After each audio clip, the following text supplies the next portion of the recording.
Welcome to ఏం జరుగుతోంది. నా పేరు కోపల ఫణికుమార్, తెలంగాణ ఫెడరల్ నుంచి. తెలంగాణ విద్యాశాఖ ఈ మధ్యన నిర్వహించినటువంటి TET teacher eligibility test result నిన్న అనౌన్స్ చేసింది. ఆ ఫలితాలు చూసిన తర్వాత పాఠశాల విద్యాశాఖలో, టీచర్లలో, టీచర్ యూనియన్లలో ఒక రకంగా కలకలం మొదలైంది. ఎందుకు అంటే సుమారుగా 23,000 ఇన్ సర్వీస్ టీచర్లు పరీక్షకు హాజరైతే దాదాపు 14,800 మంది ఫెయిల్ అయ్యారు. దీనివల్ల చాలా గందరగోళం ఏర్పడింది. అసలు ఈ గందరగోళం ఏమిటి, టెట్ ఎందుకు, అసలు దీనివల్ల లాభ నష్టాలు ఏమిటి, ఈ టెట్ ఇలానే కొనసాగితే ఇటు ఉపాధ్యాయులకు కానీ లేకపోతే వాళ్ళ యూనియన్లలో కానీ ఎటువంటి అభద్రత చోటు చేసుకుంటుంది అనేటువంటి విషయాలన్నింటినీ మనం ఈరోజు చర్చించుకోబోతున్నాం. ఈ విషయాలన్నీ చర్చించడానికి united teachers federation general secretary Adipuram Venkat garu, Telangana progressive teachers federation general secretary Palle Nagaraju గారు తెలంగాణ ఫెడరల్కు ముఖ్య అతిథులుగా వచ్చారు. నమస్తే వెంకట్ గారు, నాగరాజు గారు. వెంకట్ గారు, మీరు మొదలు పెడతారా? అసలు ఈ టెట్ ఎందుకు, దీనివల్ల అవసరం ఏంటి, ఇప్పుడున్న అభద్రత ఏంటి, కొంచెం క్లుప్తంగా చెప్పండి. నమస్కారం అండి. ముందుగా మీకు ఈ కరెంటు సమస్యగా ఉన్న టెట్ పై డిబేట్ పెట్టినందుకు ప్రత్యేకంగా ధన్యవాదాలు. ఈ టీచర్ ఎలిజిబిలిటీ టెస్ట్ ఉపాధ్యాయ అర్హత పరీక్ష. ఇది అంటే ఒక ఉపాధ్యాయుడిగా అర్హత పొందాలంటే డిగ్రీ చేసి బీఈడి చేసిన తర్వాత కూడా టెట్ క్వాలిఫై అయితేనే మనం టీచర్ ఉద్యోగానికి అప్లై చేసుకోవడానికి ఎలిజిబిలిటీ ఇస్తారు. ఇది 2010లో వచ్చిన నూతన విద్యా హక్కు చట్టం ప్రకారం వచ్చింది. కాబట్టి 2010 తర్వాత అపాయింట్ అయిన వాళ్ళందరూ ఖచ్చితంగా టెట్ అర్హత ఉంటేనే డిఎస్సి రాస్తా ఉన్నారు. ఈ రాష్ట్రంలో 12 డిఎస్సి కానీ 17 టిఆర్టీ కానీ 24 డిఎస్సి వాళ్ళందరూ టెట్తో వచ్చారు. కానీ ఇప్పుడు ఈ టెట్ ప్రధానంగా చర్చలోకి రావడానికి కారణం ఏంటంటే ఇటీవల 2025 సెప్టెంబర్ 1 తారీఖు నాడు సుప్రీంకోర్టు ఒక తీర్పు ఇచ్చారు. ఏంటంటే టీచర్ గా ఇప్పుడు రిక్రూట్ అయ్యేటోళ్ళే కాదు, ఇదివరకు రిక్రూట్ అయిన వాళ్ళందరికీ కూడా ఖచ్చితంగా టెట్ పరీక్ష ఉండాలని చెప్పి ఒక నిబంధన పెట్టింది. దీనివల్ల రాష్ట్రంలో ఇప్పటికే ఉన్న లక్షలాది మంది టీచర్లు, అంటే దాదాపు దేశవ్యాప్తంగా చూస్తే 30 లక్షల పైచిలుకు మంది టీచర్స్ ను ఇవాళ టెట్ రాయాలని చెప్పి సుప్రీంకోర్టు నిబంధన జడ్జిమెంట్ ప్రారంభం. అది ఎందుకు వచ్చింది ఏంటి అనేది ఒక పెద్ద నేపథ్యం. కానీ ఇవాళ టెట్ ఎలిజిబిలిటీ అనేది తప్పనిసరి అని ప్రభుత్వం సుప్రీంకోర్టు చెప్పడం, కేంద్ర ప్రభుత్వం కూడా దానికి మరి వత్తాసు పలికినట్టుగా, మరి సుప్రీంకోర్టు తీర్పు ఒక రకమైన విచారకరం అనుకుంటే కేంద్ర ప్రభుత్వం కూడా కోర్టు తీర్పు వత్తాసు పలకడం ఒక విచారకరం. ఇది ఉపాధ్యాయ లోకం తీవ్రంగా కేంద్ర వైఖరిని ఖండిస్తా ఉంది. ఎందుకంటే 2010 కంటే ముందు అపాయింట్ అయిన వాళ్ళు టీచర్స్ దాదాపు ఒక్కొక్కరు 25-30 ఏళ్ళ సర్వీస్ ఉన్న వాళ్ళు కూడా ఇవాళ మళ్ళీ టెట్ ఎలిజిబిలిటీ రాయాలని చెప్పడం అనేది ఈ ప్రభుత్వానికి ఏమైనా మంచి బాగుందా అనేది అర్థం కావాలి. మరి ఇంతకాలం వీళ్ళు ఎలిజిబిలిటీ లేదని చెప్పి పని చేయించుకున్న, సర్వీస్ చేసుకొని అన్ని చేసుకొని ఎందరో మంది మేధావులను తీర్చిదిద్దిన ఉపాధ్యాయులకు ఇవాళ మళ్ళీ పరీక్ష పెట్టడం 30 ఏళ్ళు 35 ఏళ్ల తర్వాత, అంటే వాళ్ళ వయస్సు ఇవాళ చూస్తే ఒక్కొక్కరు 50 ఏళ్ళు 55 ఏళ్ళు దాటిన వాళ్ళు కూడా పరీక్ష రాయాల్సిన పరిస్థితి వస్తా ఉంది. ఇది చాలా దౌర్భాగ్యకరం. ఎందుకంటే ఉపాధ్యాయుడు బోధన ద్వారా అనుభవాన్ని సాధిస్తాడు, నైపుణ్యాన్ని సాధిస్తాడు. మళ్ళీ పరీక్షలు పెట్టాలనుకుంటే సరే, పరీక్షలు ఎదుర్కోవడానికి ఉపాధ్యాయుడేవి అసమర్థుడు కాదు, సబ్జెక్టు విషయం కాదు. కానీ టెట్ విషయానికి వచ్చేసరికి చాలా విచిత్రమైన పరిస్థితి ఏంటంటే ఎన్సిటి ఎవరిని అడిగి రూపొందించిందో ఎన్సిటి నామ్స్ లోనే చాలా వైరుధ్యం ఉన్నది. ఒక మ్యాథ్స్ టీచరు మ్యాథ్స్ పరీక్షలో నువ్వు పరీక్ష పెట్టి పాస్ కావాలని కండిషన్ పెడితే పాస్ అవుతాడు. కానీ ఒక బయాలజీ చెప్పే టీచర్ని మ్యాథ్స్ పరీక్ష రాయమని చెప్పి పెట్టడం అనేది ఏ రకంగా సహేతుకం? మరి ఆయనని వాళ్ళ క్వాలిఫికేషన్ పేరుతో చెప్పడం ఇది సరిగా లేదు. అందుకని టెట్ అనేది 2010 కంటే ముందు అపాయింట్ అయిన టీచర్లకు అప్లై చేయడం అనేది ఒక దుర్మార్గమైన చర్య. కేంద్ర ప్రభుత్వం దీని మీద స్పందించి రివ్యూ పిటిషన్ వేసి సుప్రీంకోర్టు తీర్పును సవరించాలని చెప్పి మేము పోరాటం చేశాం. టిఎస్యూటీఎఫ్ గా, మా ఆల్ ఇండియా సంఘం ఎస్టీఎఫ్ఐ గా కూడా పోరాటం చేశాం. కాకపోతే ఇందాక మీరు చెప్పినట్టు నాగరాజు గారు, అసలు ఈ టెట్ రాయడానికి చాలా మంది టీచర్లు వెనకాడుతున్నాం అనేది అర్థమవుతోంది. ఎందుకంటే మేము కూడా చాలా మందితో మాట్లాడాము. ఎందుకు వచ్చిన తల్లికి అసలు అవసరం ఏమిటని అడుగుతున్నారు. ఈ పరీక్ష రాయడానికి ఎందుకు వెనకాడుతున్నారు? ఈ టెట్ పరీక్షలో ఉన్న లోపాలు ఏంటి చెప్తారా మీరు? సార్ టెట్ పరీక్ష రాయడానికి టీచర్లు ఏమి వెనకాడట్లేదు సార్. ఇంతకుముందు వెంకట్ సార్ చెప్పినట్టు టీచర్లు పరీక్ష రాయడానికి ఇప్పుడు కూడా భయపడతలేరు. ఇప్పుడు మీరు మొదట్లో ఇంట్రడక్షన్లో మాట్లాడేటప్పుడు నిన్న ప్రకటించిన రిజల్ట్లో 14,800 మంది టీచర్లు ఫెయిల్ అయ్యారు అనేది ఒకటి మనం స్టేట్మెంట్ ఆల్రెడీ మనం వార్తా పేపర్లలో కూడా చూస్తున్నాం. ఇది టీచర్ని భంగం చేసే ప్రక్రియలో భాగంగా అన్ని ప్రధాన పత్రికలలో ఇప్పుడు కూడా టెట్ రిజల్ట్ వచ్చినప్పుడు ఎంతమంది అభ్యర్థులు ఫెయిల్ అయ్యారు, ఎంతమంది ఉత్తీర్ణత క్వాలిఫై అయ్యారు అనేది చెప్పేది. కానీ పర్టికులర్గా నిన్న ఏం జరుగుతుంది అని అంటే టీచర్లు మాత్రమే టీచర్లను హైలైట్ చేసుకుంటూ ఇంతమంది టీచర్లు ఉపాధ్యాయులు ఫెయిల్ అయ్యారు అని ఒక ప్రాపగండ ఒకటి ప్రచారం చేస్తున్నారు. కానీ ఇక్కడ మనం గమనించాల్సిన విషయం ఏంటంటే సార్, ఇప్పుడు ఇంతకుముందు సార్ చెప్పినట్టు ఒక 20 సంవత్సరాలు 30 సంవత్సరాలు సర్వీస్లో ఉన్న టీచరు ఎంతో మంది ఐఏఎస్ ఐపీఎస్ని డాక్టర్లని రూపొందించిన టీచర్కు మళ్ళీ అదే అనుభవం ఉన్న టీచర్కు మళ్ళీ అర్హత నిరూపించుకోమని చెప్పడం అనేది ఒక దుర్మార్గమైనది. ఇంకొకటి కూడా ఏంటంటే టీచర్లు ఎందుకు ఫెయిల్ అవుతున్నారు అనేది కూడా ఇప్పుడు మనం ఫస్ట్ వేసుకోవాల్సిన ప్రశ్న. వాస్తవానికి ఏంటంటే టీచర్ ఒక 30 సంవత్సరాలకు వచ్చిన తర్వాత 30 సంవత్సరాల నుంచి ఏ సబ్జెక్టులో అయితే ఎన్నిక రిక్రూట్మెంట్ అవుతాడో అదే సబ్జెక్టులో నైపుణ్యం సాధించడానికి ప్రయత్నం చేస్తూ ఉంటాడు, అదే సబ్జెక్టులో బోధిస్తూ ఉంటాడు. ఇప్పుడు మళ్ళీ నువ్వు పరీక్ష పెట్టి ఒక బయోసైన్స్ టీచర్ని, ఒక 20 సంవత్సరాలు సర్వీస్ ఉన్న టీచర్ని ఇప్పుడు మళ్ళీ టెట్ ఎగ్జామ్కి తీసుకొచ్చేసి అందులో నువ్వు మ్యాథ్స్ రాయమని చెప్తున్నావు, ఫిజికల్ సైన్స్ రాయమని చెప్తున్నావు. అక్కడ టీచర్కు మళ్ళీ కొత్తగా చేయాల్సిన అవసరం, కొత్తగా ప్రిపేర్ కావాల్సిన అవసరం ఉంటుంది. ఇదొకటి. హిందీ టీచర్లను కూడా తీసుకున్నాం సార్. హిందీ లాంగ్వేజ్ పండిట్లను తీసుకుంటే వాళ్ళు సోషల్ మెథడాలజీ కూడా రాయాల్సి ఉంటుంది. ఎప్పుడు కూడా హిందీ మెథడాలజీ ఎట్లా ఉంటుంది అంటే ఒక పరభాష నేర్చుకున్నప్పుడు మన భాషలో మాత్రమే నైపుణ్యం సంపాదిస్తాం. ఇక్కడ ఏం జరుగుతుందంటే టెట్లో క్వశ్చన్ పేపర్ని సోషల్ రాయాల్సి వస్తే సోషల్ రాయడానికి టీచర్ వెనకాడతలేడు, ఆ హిందీ టీచర్, కానీ ఆ సోషల్ పేపర్ కూడా హిందీ మీడియంలోనే వస్తున్నది. ఇది కూడా ఒక బ్యారియర్ అన్నది, ఇది కూడా ఒక లోపం. టెట్ లోపాలు ఏంటి అంటే ఎప్పుడు కూడా టెట్ అనేది రిక్రూట్మెంట్ కోసము 2010లో వచ్చిన విద్యార్థి చట్టం కోసం రూపొందించబడింది. ఓన్లీ రిక్రూట్మెంట్ కోసమే, ప్రమోషన్ కోసం కాదు. ఇది టీచర్ని అన్ని అర్హతలు సాధించుకొని అన్ని చేసుకొని టీచర్ ఒక జాబ్కి వచ్చిన తర్వాత ఒక 20 సంవత్సరాలు 30 సంవత్సరాలకు వచ్చిన టీచర్ మళ్ళీ అర్హత నిరూపించుకోమని అడగడం ఏంది? టీచర్ని బదనం చేసే ప్రక్రియ కాకపోతే దీనికి కేంద్ర ప్రభుత్వం ఒత్తాసు పలకడం, సుప్రీంకోర్టు తీర్పు ఇవ్వడము, దీనికి కేంద్ర ప్రభుత్వం ఒత్తాసు పలకడం, కేంద్ర ప్రభుత్వం తలుచుకుంటే దీన్ని సవరణ చేయొచ్చు, పార్లమెంట్లో చట్టం చేయొచ్చు, దీన్ని తీసుకొని రావచ్చు. కానీ కేంద్ర ప్రభుత్వాలు ఏం చేయట్లేదు. ఫెడరేషన్ సంఘాలు ఎప్పటి నుంచో దీన్ని పోరాటం చేస్తున్నాం. యూఎస్పీఎస్ నుంచి ఉపాధ్యాయ సంఘాల పోరాటం నుంచి కూడా కార్యక్రమాలు చేసాం, అందరం ఇన్క్లూడ్ అవుతున్నాం కూడా కోర్టులలో, ఇవన్నీ చేస్తా ఉన్నాం. టెట్లో లోపాలు ఏంటంటే ఏ సబ్జెక్ట్ టీచర్కి ఆ సబ్జెక్టే పెట్టాలనేది ఉన్నది. ఇప్పుడు కొత్తగా ఏం చేస్తున్నారంటే ఇక ఇండి సర్వీస్ టీచర్లకు సపరేట్ టెట్ అనేది పెడదామని ఒక ప్రయత్నం చేస్తూ ఉన్నది గవర్నమెంట్. దీన్ని స్వాగతిస్తున్నాం. కానీ ఇది న్యాయబద్ధంగా ఇది నిలబడుతుందా అనేది కూడా నేను ఈ మధ్య కాలంలో నిరుద్యోగులతో మనం మాట్లాడదాం ఒకటి ఉన్నది. స్పెషల్ టెట్ రాసే టీచరు ఇక్కడ ఈ రోజు నిన్న ఫెయిల్ అయిన టీచరు రేపు అత్యధిక మార్కులు పాస్ అవుతారు కావచ్చు. ఇదే టీచర్ ఎగ్జిక్యూటివ్ రిక్రూట్మెంట్ అయిన టీచర్ ఒక నిరుద్యోగి అడిగే ప్రశ్న ఇది. మళ్ళీ రేపు రోజున మీరు కాంపిటీషన్ స్కూల్ అసిస్టెంట్ కాంపిటీషన్లో పార్టిసిపేట్ అయినప్పుడు ఆ నిరుద్యోగితోటే కాంపిటీషన్ పార్టిసిపేట్ కావాల్సి వస్తుంది. మా పరిస్థితి ఏంది? ఎవరైనా న్యాయబద్ధంగా చట్టబద్ధంగా కనుక కోర్టుకి వెళ్తే ఈ స్పెషల్ టెట్ నిలబడుతుందా? ఇది కాదు కదా మనం కోరుకునే. టీచర్లు ఎప్పుడు కూడా స్పెషల్ టెట్ నేను కోరుకోలేదు. అసలు ఇన్ సర్వీస్ టీచర్లకు అసలు టెట్ అవసరం లేదు. నువ్వు ఆ సబ్జెక్ట్లో నువ్వేమైనా టీచర్ని ఏమైనా పరీక్షించదలుచుకుంటే తన సబ్జెక్టు బోధించే సబ్జెక్ట్లో ఆయన నైపుణ్యం ఉందా లేదా అనేది మనం దాని మీద పరీక్ష పెట్టుకుంటే సరిపోతుంది. తప్పితే ఇప్పుడు కేరళలో ఉంది. కేరళలో ఏం చేస్తున్నారంటే సార్ ఆ సబ్జెక్ట్ మీద ప్రత్యేకమైన శిక్షణ తరగతులు పెడుతున్నారు, ప్రత్యేకమైన తరగతులు పెడతా ఉన్నారు. అది మనం స్వాగతించాలి. తప్పితే ఒక టీచర్ని బలం చేసుకుంటూ ప్రధాన శిక్షణలలో టీచర్లు ఫెయిల్ అయ్యారు, టెట్లో ఫెయిల్ అయ్యారు అని చెప్పి టీచర్లకు ఏదో చదువు రాదు, టీచర్లు పరీక్షలు ఫెయిల్ అవుతున్నారని ఒక ప్రాపగండ నేర్పడం కోసం ఇది ఒక ప్రయత్నం చేస్తూ ఉన్నది మీడియా కూడా. ఇది కాదు కదా మనకు కావాల్సింది. ఇది చాలా తప్పుడైన విషయాన్ని దీన్ని తీవ్రంగా మేము ఖండిస్తున్నాం కూడా. ఓకే వెంకట్ గారు చెప్పండి, మీరు చెప్పండి.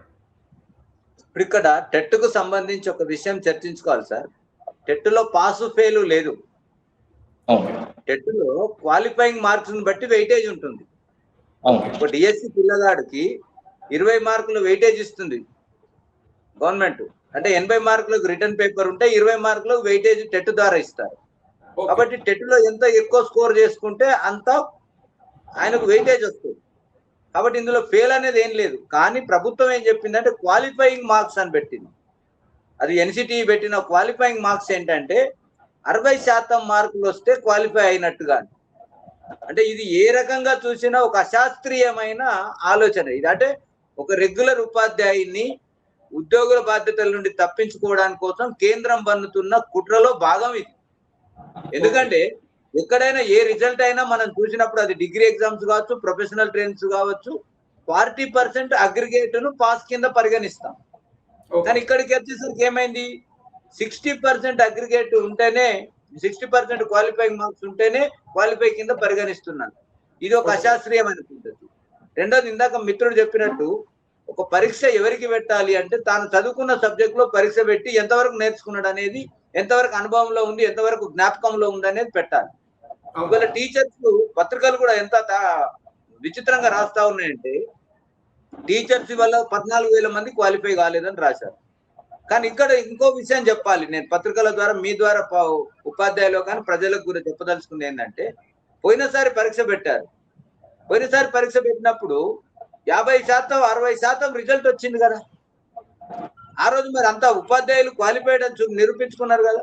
అంటే నేను చెప్తున్నాను, ఓవరాల్ గా ఫిగర్ చెప్పాలంటే 70,000 మంది మొదటిసారి పరీక్ష రాస్తే ఆ 70,000 మందిలో 45,000 మంది మొన్న పాస్ అయింది, మొన్న క్వాలిఫై అయింది. ఇవాళ మళ్ళీ ఒక 30,000 మంది 28,000 మంది రాస్తే ఇలా 13,000 మంది క్వాలిఫై అయ్యారు. ఇంకో 14,000 మంది క్వాలిఫై కాలేదు. క్వాలిఫై కాకపోవడానికి కారణాలు ఏంటి అంటే, వాళ్ళంతా సీనియర్స్, 55 ఏళ్ళు దాటిన వాళ్ళు. ఇవాళ మనం పెట్టే పరీక్ష సిబిటి మోడల్, అంటే వాళ్ళు చదువుకున్న రోజుల్లో ఈ మోడల్ ని కూడా అడాప్షన్ చేసుకునే పరిస్థితిలో ఉన్న వాళ్ళు ఎక్కువ మంది ఉన్నారు. తర్వాత నేను ఇందాక చెప్పినట్టుగా, మిత్రుడు చెప్పినట్టుగా, బయోసైన్స్ వాడు ఎందుకు క్వాలిఫై కాలేకపోతున్నారంటే, మొత్తం 60 మార్కుల కంటెంట్ లో 30 మార్కులు మ్యాథమెటిక్స్, 15 మార్కులు ఫిజికల్ సైన్స్. తాను చదువుకున్న బయోసైన్స్ 15 మార్కులే. అందుకనే నేను చెప్తున్నది ఏంటంటే, నీ పరీక్ష విధానంలోనే సహేతుకత లేదు. నువ్వు పరీక్ష పెట్టి ఉపాధ్యాయుల్ని క్వాలిఫై కావాలని నిర్ణయించడం ఒకటి. రెండోది, వాళ్ళు ఉపాధ్యాయ సంఘాలుగా మేము డిమాండ్ చేస్తుంది ఏంటంటే, విద్యా హక్కు చట్టం ఎప్పుడో అమల్లోకి వచ్చింది దేశంలో, 2010 ఏప్రిల్ 1 నుండి అమల్లోకి వచ్చింది. ఆ తర్వాత నియామకమైన వాళ్ళకు వర్తించాల్సిన నిబంధనను అంతకు ముందే నియామకమైన వాళ్ళందరికీ వర్తింపజేస్తుంటే ఈ కేంద్ర ప్రభుత్వం చోద్యం చూస్తుందంటే విచిత్రం కాకుండా, దుర్మార్గం కాకుండా ఇంకేంటండి? వెంకట్ గారు, ఇప్పుడు ఇంత టెట్ ఎగ్జామ్ అన్నది చూస్తుంటే, ఇప్పుడు మీరు చెప్పిన దాన్ని బట్టి కానీ లేకపోతే ఇతరత్ర సమాచారం తెలుసుకున్నట్టు కానీ, అసలు పరీక్ష నిర్వహణలోనే ఎన్సీఈఆర్టీ తప్పు చేసింది. మరి ఈ తప్పుని మీరేమైనా ఎత్తి చూపారా, లేకపోతే కోర్టుకి ఏమన్నా వెళ్ళారు? అసలు మ్యాథమెటిక్స్ బోధించేటువంటి టీచర్ ని ఫిజికల్ సైన్సో లేకపోతే ఇంకో ఇంగ్లీషో హిందీనో చెప్పడం అనేది అసంబద్ధమే. అయితే ఈ విషయాన్ని, మీ అభ్యంతరాలని కోర్టుకు కానీ లేకపోతే ఎన్సీఈటీ కేంద్ర ప్రభుత్వానికి చెప్పారా? ఇక్కడ ఒకటి ఉందండి, ఈ దేశవ్యాప్తంగా ఒకే భాష, ఒకే ప్రాంతం, ఒకే పరీక్ష అనే విధానం కేంద్రం తీసుకొచ్చి అందరి మీద రుద్దుతా ఉంది. ఇలా నేను చెప్పదలుచుకుంది ఏంటంటే, దేశవ్యాప్తంగా విద్యా విధానం ఒకే విధంగా లేదు. మన తెలంగాణలోకి వచ్చేసరికి బయోసైన్స్ చెప్పడానికి ఒక టీచర్ ఉన్నాడు, మ్యాథ్స్ చెప్పడానికి ఒక టీచర్ ఉన్నాడు, ఫిజికల్ సైన్స్ చెప్పడానికి ఒక టీచర్ ఉన్నాడు. మీరు నార్త్ ఇండియాకి పోతే సైన్స్ మొత్తం చెప్పడానికి ఒకటే టీచర్ ఉంటాడు. అందుకని ఇక్కడ వాళ్ళకున్న ఆ ప్యాథాలజీ, ఆ ప్యాటర్న్ ని దృష్టిలో పెట్టుకొని ఇక్కడ మన మీద రుద్దుతా ఉన్నారు. ఇది ప్రాంతీయవాదాలు కోసం చెప్పట్లేదు, నేను వాస్తవమైన ఫ్యాక్ట్ చెప్తున్నాను. కానీ ఈ రాష్ట్ర ప్రభుత్వానికి కూడా చిత్తశుద్ధి ఉండాల్సింది ఏంటంటే, తాను బోధిస్తున్న సబ్జెక్ట్ లో పరీక్ష పెట్టుకునే స్వేచ్ఛను ప్రభుత్వం అడగాలి, ఎన్సిటిని. ఈ రాష్ట్ర ప్రభుత్వం ఎన్సిటికి లెటర్ రాయాలి.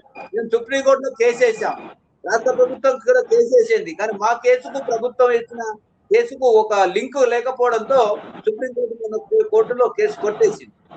సుప్రీంకోర్టు జడ్జిమెంట్ కూడా ఎట్లా వస్తున్నాయి ఇలా మనం చూస్తా ఉన్నాం. కాబట్టి జడ్జిమెంట్లు కూడా సుప్రీంకోర్టు అని కేంద్ర ప్రభుత్వం నిర్దేశించిన నియామకాల ప్రకారమే వస్తా ఉన్నాయి. అందుకే మేము చెప్తా ఉన్నాం, చట్టం సవరించండి. సుప్రీంకోర్టు జడ్జిమెంట్ నల్లైన్బడి అవుతుంది. సెక్షన్ 23 సవరిస్తే ముందుకన్నా ఉన్న వాళ్ళకు అవకాశం వస్తుంది. లేదంటే ఏ రాష్ట్రానికి ఆ రాష్ట్రాలకు టెట్టును పెట్టుకునే స్వేచ్ఛను ఇవ్వండి. ఆయా సబ్జెక్ట్ లో టెట్టును పెడతారు. నేను ఇంకో విషయం కూడా మీ దృష్టికి తీసుకురావస్తున్నాను పనిగారు. ఏంటంటే, ఇప్పుడు ఉపాధ్యాయులు ఇన్ సర్వీస్ వాళ్ళకే టెట్ పరీక్ష చాలా సవాల్ అవుతుందని కాదు. ఫ్రెష్ పిల్లలు గత కొన్నేళ్ల నుంచి టెట్ రాస్తూనే ఉన్నారు. నేను ఇందాక చెప్పినట్టుగా 2012 నుంచి టెట్ అమల్లోకి వచ్చి నుంచి రాస్తా ఉన్నారు. కానీ ఇప్పటి వరకు రిజల్ట్ ఎంత తెలుసా? 13%, 12%, 15%. మరి రెగ్యులర్ పిల్లలు కదా, గ్రాడ్యుయేట్స్ గా ఇప్పుడే ఫ్రెష్ గా బయటకు వచ్చిన పిల్లలు కదా, మరి వాళ్ళలో అంత పర్సెంటేజ్ ఎందుకు ఉంది అంటే, నీ పరీక్ష పెట్టే విధానంలోనే ఉండే లోపం అనేది నేను ఉదాహరణ చెప్తాను. అందుకని ఇక్కడ ఇన్ సర్వీస్ టీచర్లా లేకుంటే 30 ఏళ్ళ అనుభవం ఉన్న వాళ్ళు ఎందుకు రాయలేకపోయారు, ఎందుకు ఫెయిల్ అవుతుండ్రు, అనేది కాదు, పరీక్ష శాంటిటీనే ఇవాళ క్వశ్చన్ చేయాల్సిన అవసరం ఉంది అనేది మీ ద్వారా నేను చెప్పదలుచుకున్నాను. నాగరాజు గారు, ఈ పరీక్షల నిర్వహణ తీరు ఇలానే కంటిన్యూ అయితే భవిష్యత్తులో ఇంకా చాలా సమస్యలు వస్తాయి కదా మీకు? వస్తాయి సార్, మీరు అన్నది వాస్తవమే సార్. ఇక్కడ ఫస్ట్ అసలు టెట్ స్టార్ట్ అయినప్పుడే 2012లో 2011 2012లో టెట్ స్టార్ట్ అయినప్పుడే చాలా విమర్శలు వచ్చాయి. ఎక్కడ లేని అర్హత పరీక్షలు టీచర్ రిక్రూట్మెంట్ కోసం పెట్టారు. అప్పుడు ఇప్పుడు విద్యార్థి చట్టాన్ని అమల్లోకి తీసుకొస్తున్నాం. విద్యార్థి చట్టంలో పాలకులకు ఏదైతే అవసరం ఉంటుందో దాన్ని మాత్రమే ఇంక్లూడ్. విద్యార్థి చట్టంలో చాలా ఉన్నాయి, విద్యార్థులకు సంబంధించిన విషయం కావచ్చు, పాఠశాల రిక్రూట్మెంట్ కావచ్చు, పాఠశాలలో విద్యార్థుల సంఖ్యను ఉపాధ్యాయులు ఏం పట్టించుకోవు. వాస్తవానికి ఏంటంటే ఫస్ట్ బిఎడ్ టీటీసీ చేస్తే మనకు డిఎస్ ఎలిజిబుల్, కానీ మధ్యలో ఇంకోటి తీసుకొచ్చి టెట్ తీసుకొచ్చి పెట్టారు. సరే, ఒక స్వాగతిద్దాం. ఎప్పుడు కూడా టెట్ మనం ఫస్ట్ ప్రాథమికంగా గుర్తుపెట్టుకోవాల్సింది ఏంటంటే సార్, టెట్ అనేది టీచర్ రిక్రూట్మెంట్ కోసం పెట్టిన సార్, టీచర్ రిక్రూట్మెంట్ కోసం ఏర్పాటు చేయబడ్డ పరీక్ష మాత్రమే. ఇది ప్రమోషన్ కోసమో లేకపోతే ఇన్ సర్వీసులో ఉన్న టీచర్ని తన ప్రామాణికాన్ని తన సామర్థ్యాన్ని నిరూపించుకోవడం కోసం తీసుకొచ్చిన పరీక్ష కాదు ఇది.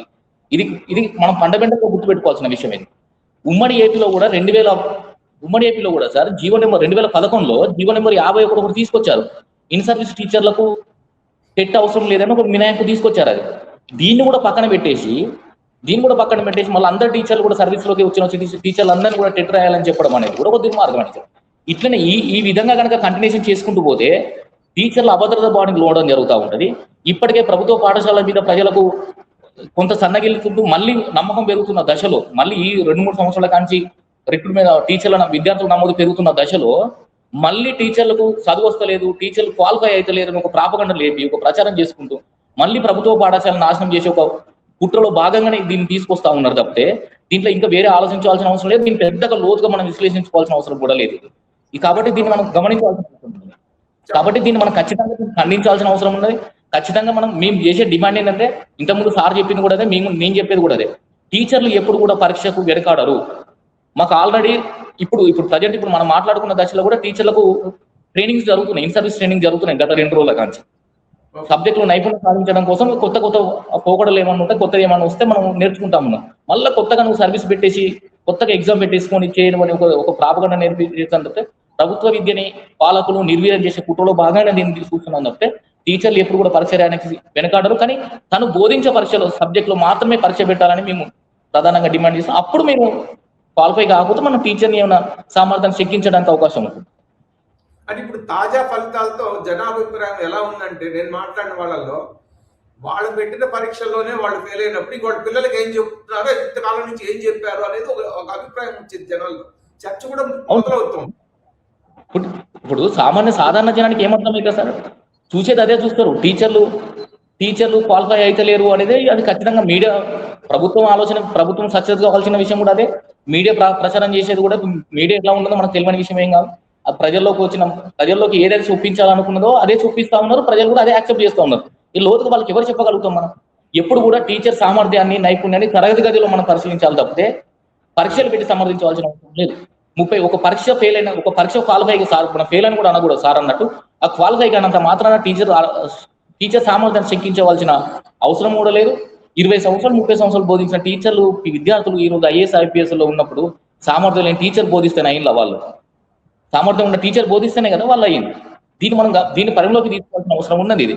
కాబట్టి టీచర్లని అనవసరమైన బదనం అసలు మొదటి నుంచి కూడా మీ ఫెడరేషన్ సంఘాల నుంచి అయితే మాత్రం మొదటి నుంచి కూడా ఈ టెట్ని వ్యతిరేకిస్తున్నాం. ఇన్ సర్వీస్ టీచర్లు పెట్టేది పోరాటాలు చేస్తా ఉన్నాం. కోర్టులో కూడా ఇంతకుముందు అడిగారు, కోర్టులో ఏమైనా కేసులు వేసినాం. ఇప్పుడు సోదర సంఘం ఫెడరేషన్ సంఘం యూటీఎఫ్ వాళ్ళు ఇంక్లూడ్ STF నుంచి కొట్లాడినాం, మేము TPTF నుంచి కూడా ఇంక్లూడ్ అయినాం. ఇలా అవుతూనే ఉన్నాం, కొట్లాడుతూనే ఉన్నాం. చూద్దాం కోర్టు ఎక్కడి వరకు వస్తుందో. ఇది ఏం లేదు సార్, చిన్నది. ఆల్రెడీ మనం కేంద్ర ప్రభుత్వం కనుక దీన్ని సవరణ చేస్తే పెద్ద సమస్య ఏం కాదు. ఇది కేంద్ర ప్రభుత్వం చూద్దాం చూస్తూ ఉంటుంది. చూద్దాం. మనకి ఇప్పుడు విద్యాశాఖతో వాళ్ళకి వచ్చిన 30 లేదు, వాళ్ళకి ప్రమాదం లేదు. కానీ ఎంత నష్టపోతే ఎప్పుడు కూడా విద్యా వ్యవస్థ ఎంత నాశనం అయితే పాలకులు అంత బలపడతారు అనేది మా ఫెడరేషన్ భావజాల ప్రకారం మేము భావిస్తూ ఉంటాం. దాంట్లో భాగానే దీన్ని కుట్రలో భాగానే మేము భావిస్తాం. టెట్ పెట్టారు గవర్నమెంట్ స్కూల్ టీచర్ కి కావాలని. ఇంతవరకు ఇందాక మిత్రుడు చెప్పినట్టు కార్పొరేట్ స్కూల్లో ప్రైవేట్ స్కూళ్ళ లాబింగ్ లో ఈ ప్రభుత్వం కూడా ఒక కుట్రగా మారి ఉపాధ్యాయుల్ని బదనాం చేయడానికి చూస్తుంది. ఇలా మేము ఒకటే అడుగుతా ఉన్నాం, మీరు ఇన్ని కార్పొరేట్ స్కూళ్ళు, ఇన్ని ప్రైవేట్ స్కూళ్ళలో ఎక్కడ టెట్ క్వాలిఫై ఉన్న వాళ్ళని టీచర్లుగా పెడుతున్నారో ఎక్కడైనా ఈ ప్రభుత్వం పరీక్షిస్తోందా అనేది నేను ప్రశ్నిస్తాను. అంటే ప్రైవేట్ స్కూళ్ళకి ఏ నిబంధనలు వర్తించవు, ప్రైవేట్ స్కూల్లో ఉన్న వాళ్ళందరూ కూడా ఏ రకమైన క్వాలిఫికేషన్ లేని వాళ్ళు, శిక్షణ లేని వాళ్ళని కూడా పెట్టుకున్నా నడుపుతా ఉన్నారు. అలా అని వాళ్ళను నియంత్రించకుండా వాళ్ళ వ్యాపారం లేకపోతే గవర్నమెంట్ స్కూళ్లను డిఫేమ్ చేసి వాళ్ళకు ఫీడింగ్ ఇచ్చుకోవడానికి చేస్తున్న కుట్రలో భాగమే ఈ పరీక్షలు. అందుకని నేను చెప్పదలుచుకుంది ఏంటంటే, మీరు టెట్ పెట్టడానికి కానీ ఇంక ఏ పరీక్ష పెట్టినా, ప్రమోషన్ కోసం పరీక్ష పెట్టినా ఉపాధ్యాయులు రాయడానికి సిద్ధంగా ఉన్నారు. కానీ పరీక్ష ప్యాటర్న్ యొక్క శాంటిటీ ఒక సైంటిఫిక్ టెంపర్ లో ఉండాలి, సైంటిఫిక్ మోడ్ లో ఉండాలి. మీకు తోచిన పద్ధతిలో పరీక్షను పెట్టి అది ఇక్కడ దేశవ్యాప్తంగా రుద్దుతామంటే కాదు. అందుకే ఈ రోజు మీ ద్వారా నేను డిమాండ్ చేస్తా ఉన్నాం, ఈ రాష్ట్ర ప్రభుత్వాన్ని కోరేది, కేంద్ర ప్రభుత్వాన్ని కోరేది ఒక్కటే, టెట్ నిర్వహణ తప్పనిసరిగా మీరు చేయదలుచుకుంటే విద్యా హక్కు చట్టం ప్రకారం టెట్ను మేము కూడా స్వాగతిస్తున్నాం. కానీ రాష్ట్రాలకు స్వేచ్ఛనిచ్చి ఆయా రాష్ట్రాల్లో ఉండే సిలబస్ ను దృష్టిలో పెట్టుకొని పరీక్ష నిర్వహించుకునే ఒక స్వేచ్ఛని ఇవ్వాలి తప్ప ఎన్సిటి పెత్తనం చేస్తానంటే సరైనది కాదు అనేది ఇక్కడ మేము చెప్పదలుచుకుంది. అందువల్ల ఇవాళ టెట్ అనేది ఒక జటిల సమస్యగా మారింది తప్ప ఇంకోటి ఏం కాదు. ఉపాధ్యాయుడు నిత్యం అప్డేట్ ఉండాల్సిందే, నిత్యం వచ్చే మార్పులను తెలుసుకోవాల్సిందే. పిల్లలకు a good teacher should be a good research school, అందులో మాకు అనుమానం లేదు. మంచి టీచర్ కావాలంటే మంచి రీసెర్చ్ స్కూల్ ఉండాలి. ఆ రకంగానే ఉపాధ్యాయుడు మోటివేట్ అవ్వాలి, పరీక్షలకు సిద్ధం కావాలి.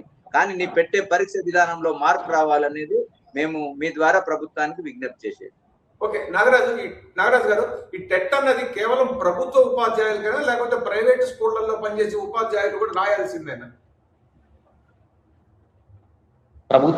ప్రైవేట్ పాఠశాలలో పనిచేసే ఉపాధ్యాయులు కూడా రాయాల్సిందే సార్, రాయాల్సిందే. కానీ అక్కడ ప్రైవేట్ ఉపాధ్యాయులు టెట్ క్వాలిఫై కానంత మాత్రాన వాళ్ళని పెట్టుకోకూడదు అనేది నిబంధన ఉన్నా కూడా అక్కడ ఏమో ఇంప్లిమెంట్ ఏమో అవుతలేదు. మనం చెప్పినా చెప్పకపోయినా ప్రైవేట్ స్కూల్లో పనిచేసే టీచర్లు రాస్తారు టెట్. ఎందుకనంటే వాళ్ళు కూడా గవర్నమెంట్ ఉద్యోగంలోకి రావాలని వాళ్ళకు ఒక ఆశ ఉంటుంది కాబట్టి వాళ్ళు కంపల్సరీగా టెట్ రాస్తారు, వాళ్ళు టెట్ క్వాలిఫై అవుతారు. వాళ్ళు కావాలని ఆలోచన, ఒకవేళ టెట్ క్వాలిఫై అయితే ఎక్కువ జీతాలు అడుగుతారని చెప్పి ప్రైవేట్ యాజమాన్యం ఖచ్చితంగా టెట్ క్వాలిఫై అయినా కాకుండా కూడా పెట్టేసుకుంటున్నారు. ఇక్కడ ఇంకొక విషయం మీ దృష్టి సార్ చెప్పండి. ప్రైవేట్ టీచర్లకు కంపల్సరీ రాయాలి, తప్పనిసరి కంపల్సరీ రాయాలి. కానీ వాళ్ళు ఎక్కడ ఇంప్లిమెంట్ చేస్తున్నారో చేస్తలేరు వాళ్ళు. కానీ టీచర్ వాళ్ళు రాస్తారు, వాళ్ళు కంపల్సరీ రాస్తున్నారు. వాళ్ళు ఇంకోటి కూడా ఏంటంటే టెట్ క్వాలిఫై అయిన టీచర్లు పెట్టుకుంటే ఏమైనా ఎక్కువ జీతాలు డిమాండ్ చేస్తారని చెప్పి కూడా క్వాలిఫైడ్ కానీ టీచర్లు పెట్టుకునే పాఠశాలలు మనకి ఎన్నో చూస్తా ఉన్నాం. ఇంటర్మీడియట్ తోటి డిగ్రీ తోటి పాస్ అయిన టీచర్లు కూడా పెడతా ఉన్నాం. సార్ ఇంతకుముందు సార్ చెప్పిన విషయాన్ని తోటి ఇప్పుడు వచ్చిన ఆలోచన నాకు, ఒక బయోసైన్స్ టీచరు మ్యాథ్స్ ఎగ్జామ్ రాయాలి, ఫిజికల్ సైన్స్ రాయాలి, మ్యాథ్స్ రాయాలి. పాఠశాలలో మ్యాథ్స్ కు సపరేట్ టీచర్ ఉంటాడు, ఫిజికల్ సైన్స్ కు సపరేట్ టీచర్ ఉంటాడు. అదే మ్యాథ్స్ టీచరు ఫిజికల్ సైన్స్ రాయాలి, మళ్ళీ బయో సైన్స్ రాయాలి. ఫిజికల్ సైన్స్ టీచర్ మ్యాథ్స్ రాయాలి, బయో సైన్స్ రాయాలి. ఇప్పుడు సపరేట్ టీచర్ ఉన్న తర్వాత మీకు మళ్ళీ వేరే సబ్జెక్ట్ ఇన్ సర్వీస్ వాళ్ళకు వేరే సబ్జెక్ట్ లో నైపుణ్యం ఎంత ఉన్నదని మనం పరీక్షించవలసిన అవసరం లేదు ఇక్కడ. కాబట్టి ఎవరి టీచర్ ఎవరి సబ్జెక్ట్ వాళ్ళ సబ్జెక్ట్ లో నైపుణ్యాన్ని సాధించుకోవడం వల్ల అర్హత పెట్టుకుంటే సరిపోతుంది ఇది. కాబట్టి ఇక్కడ మనం కొత్తగా కూడా క్రియేట్ చేసుకుని పెట్టడం అనేది ఒకటి. ఇప్పుడు ఇన్ సర్వీస్ టీచర్లకు స్పెషల్ మళ్ళీ ఒకసారి గుర్తు చేస్తున్నా సార్, మీ ద్వారా నేను ఒకటి తీసుకొస్తా ఉన్నా. ఇన్ సర్వీస్ టీచర్లకు టెట్ పెట్టడము మేము స్వాగతిస్తున్నాం, మేము కూడా కొంత డిమాండ్ చేసిన సందర్భం ఉంది. కానీ ఇది న్యాయబద్ధంగా నిలబడుతుందా అనేది కూడా ఒక ఆలోచన మాత్రం ఇప్పుడు ఇన్ సర్వీస్ టీచర్లు ఉన్నది. ఎందుకు అని అంటే ఇన్ సర్వీస్ సపరేట్ టెట్ రాసే టీచర్లు రేపటి రోజున కాంపిటీషన్లోకి వస్తే ఎవరైనా నిరుద్యోగి కోర్టుకి వెళ్తే చట్టబద్ధత ఉంటుందా?